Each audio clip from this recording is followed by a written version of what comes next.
the mineral deal essentially the security guarantee that you guys envision? And then the second question is, President Trump appealed to a lot of Americans during his campaign on free speech arguments and not suppressing speech, especially from the government. But your revocation of the green card, to many, is seen as one of the most anti-speech actions a secretary could take with his powers. How do you respond? Yeah, I mean, the first question was again is the minerals deal version of the security guarantee? Well, I think that a minerals deal is something that I think is beneficial for both countries.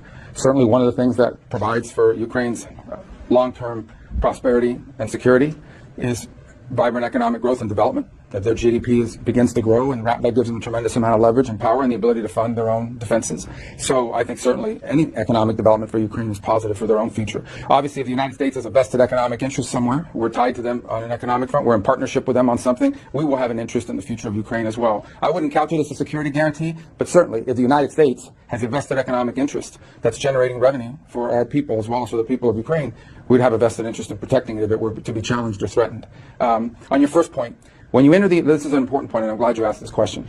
When you come to the United States as a visitor, which is what a visa is, and which is how this individual entered this country, as on a visitor's visa, okay, you are here as a visitor. We can deny you that visa. We can deny you that if you tell us when you apply, hi, I'm trying to get into the United States on a student visa. I am a big supporter of Hamas, a murderous, barbaric group that kidnaps children, that rapes teenage girls, that takes hostages, that allows them to die in captivity, that returns more bodies than live hostages. If you tell us that you are in favor of a group like this, and if you tell us when you apply for your visa, and by the way, I intend to come to your country as a student and rile up all kinds of anti-Jewish student, anti-Semitic activities, I intend to shut down your universities. If you told us all these things when you applied for a visa, we would deny your visa. I hope we would. If you actually end up doing that, once you're in this country on such a visa, we will revoke it. And if you end up having a green card, not citizenship, but a green card as a result of that visa while you're here in those activities, we're going to kick you out. It's as simple as that. This is not about free speech. This is about people that don't have a right to be in the United States to begin with. No one has a right to a student visa. No one has a right to a green card, by the way. So when you apply for a student visa, or any visa to enter the United States, we have a right to deny you for virtually any reason. But I think being a supporter of Hamas and coming into our universities and turning them upside down and being complicit in what are clearly crimes of vandalization, complicit in shutting down learning institutions. There are kids at these schools that can't go to class. You pay all this money to these high-priced schools that are supposed to be of great esteem, and you can't even go to class. You're afraid to go to class because these lunatics are running around with covers on their face, screaming terrifying things. If you told us that's what you intended to do when you came to America, we would have never let you in. And if you do it once you get in, we're going to revoke it and kick you out. Can I ask you about the Canada trip coming up? The president has taunted, if you will, Canada, calling it the 51st state, called him Prime Minister. He said it should become the 51st state from an economic standpoint. He says if they became the 51st state, we wouldn't have to worry about the border and fentanyl coming across because now we would be able to manage that. He's made an argument that it's their interest to do so. Obviously, the Canadians don't agree, apparently. But well, that's not what we're going to discuss at the G7, and that's not what we're going to be discussing in our trip here. So they're the host nation, and I mean, we have a lot of other things we work on together.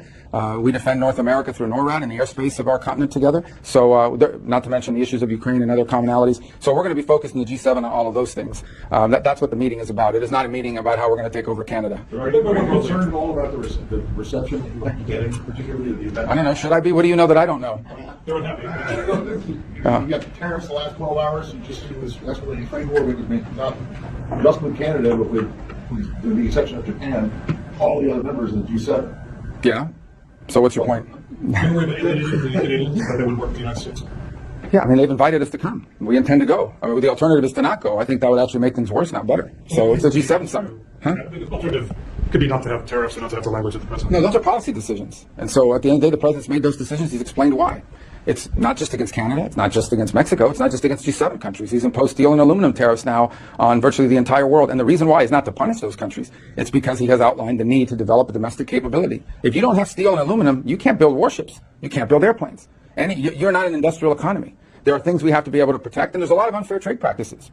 A lot of countries out there who subsidize their industries so that they can gain global market share. So they subsidize the industries. They're operating at a loss. Meanwhile, our industries are trying to compete fairly, and that's why you don't have steel plants, and that's why you can't produce the aluminum. And that really threatens our national security in the long term. So these are national security concerns when it comes to steel and aluminum and some of these other products. But ultimately, the president feels strongly, and I personally agree, that we have made some decisions when it comes to trade policies that have led to the deindustrialization of America and have left us deeply vulnerable to any sort of interruptions in global supplies and or it being used to extort us, not to mention our inability to produce things that we need for our own economy and for our own defense. So that's what those policies are about. Every country in the world, we expect, will act in their national interest. The United States forgot that. President Trump is reminding us of that and getting us back to that. And I think it is quite possible that we could do these things and at the same time deal in a constructive way with our allies and friends and partners on all the other issues that we work together on. And that's what I expect out of the G7 in Canada. Can I just ask on Russia, did you or Waltz have any contacts with Zelensky while you were in Saudi Arabia? No, And then I didn't. I don't believe Mr. Waltz did either, but I did not. But that was the team he selected, and it was appropriate. It was his closest advisor. It was their foreign minister. It was their head of security. So we felt that that was the counterparts they sent and to deal with us, and that's obviously pretty common in these sorts of things.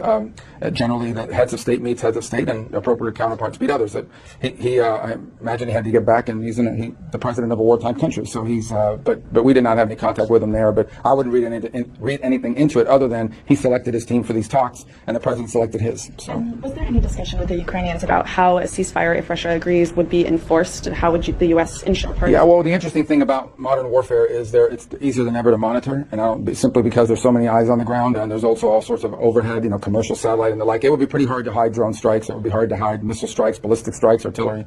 So we feel like that is something that could be monitored. Obviously, if in fact the Russians say yes, let's hope they say yes. If they say yes, one of the things we'll have to determine is who do both sides trust to be on the ground to sort of monitor some of the small arms fires and exchanges that could happen. But those are practices that have become common in these, and I don't think that would be difficult to set up. We didn't get into specifics, but obviously the need to monitor a ceasefire is clear to everyone. Sure. Just a quick follow-up on this question. This is it. Yeah, because you have to get back on the plane. Sir, you have this administration has not hesitated to put a lot of pressure on Ukraine to reduce their intelligence support in the middle of a shooting war. You temporarily cut off their arms. Criticize them publicly, not you, but leadership in public. Are you truly prepared to apply pressure on Russia should it be recalcitrant and not agree to the terms of this ceasefire? There's been no concrete action that this administration has taken to punish Russia since. Well, there's a couple points. To be clear, as far as I am aware, the United States has not provided armaments to Russia. The United States is not providing assistance to Russia. Every single sanction that has been imposed on Russia remains in place. Every single sanction the president inherited remains in place. Right, but they're pretty sanctioned out. I mean, there's a lot of sanctions on already. My point being is that there's been no steps taken to relieve any of these things. These things continue to be in place, but we don't think it's constructive for me to stand here today and begin to issue threats about what we're going to do if Russia says no. Let's hope they say yes. At the end, let's understand, I remind everybody and bring you back to the point, the president's desire here is to bring about a lasting and enduring peace in Ukraine. He wants the shooting and the fighting to stop, not just for 30 days, not just for 60 days, but permanently. To do that, both sides have to come to the table. We are happy. We are happy that the Ukrainians have agreed to do so. Now it is up to Russia to say yes. If Russia says yes, that's very good news, and we will begin that process and do everything we can to move that process forward. If they say no, then obviously we'll have to examine everything and sort of figure out where we stand in the world and what their true intentions are. I think if they say no, it'll tell us a lot about what their goals are and what their mindset is. But I don't want to go into that before they've even answered us by issuing statements that are abrasive in any way. Our hope is that when we met with them last, they expressed a willingness under the right conditions, without elaborating on the right conditions, to bring an end to this conflict. That was our question when we met with them. I think I shared it with you that we're on our trip. The point of meeting with them was to find out, is this a war they wanted to end, or is this a war they just wanted to continue in perpetuity until they achieved whatever goals they have in mind? And they expressed a willingness, under the right circumstances, which they did not define, to bring an end to this conflict. So we have Ukraine ready to come to the table. Now we need to get Russia to come to the table. If they do, and the shooting stops, I think that's a very good day in the world. Obviously, no one here is pretending that negotiation is going to be easy or fast or simple. But at least we've gotten to that point. If their answer is no, then obviously we'll have to deal with that, and we'll have to at that point make decisions on that basis. We're not there yet. Hopefully the answer is yes. Okay, thanks guys. Thank you.